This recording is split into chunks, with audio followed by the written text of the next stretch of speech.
கண்ணால பார்த்தா அவ எண்ணம் மட்டும் பார்த்தா. என்ன கூட தாத்தா பார்த்தா, ஏன் பார்த்தா, எல்லாரையும் அடையாளம் பார்த்தோம் அப்பன்னு சொல்லி நொங்க எடுக்கிறதுக்கு பார்த்தா, தெரிஞ்சுக்கங்க. கரெக்ட். அப்போ பொண்ணுங்கெல்லாம் பாக்குறதுக்கான ரீசன் இதானா? நம்மள எத்தனை பொண்ணுங்க அப்பா கிட்ட சொல்லிருக்குன்னு தெரியல. என்ன இது?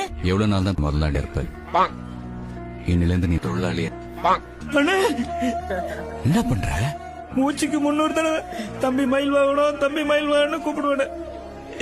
இங்க இருந்து கூப்பிட நினைச்சேன், ஆனா நீ ஆயில இருந்து தான் கூப்பிட்டுருக்க.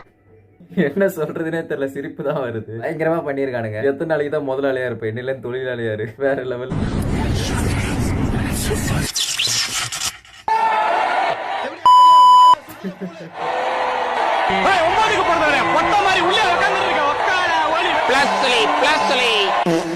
கரண்ட் ஆஃப் ஆச்சுன்னா உண்மையாவே இதுதான் நடக்கும். இருட்டுல எவன் கத்தனா தெரியாதுன்றதுனால இப்படிதான் கத்துவானுங்க. எவனோ ஒருத்த பல சொல்லலாம் வைக்க ஆரம்பிச்சிட்டான்.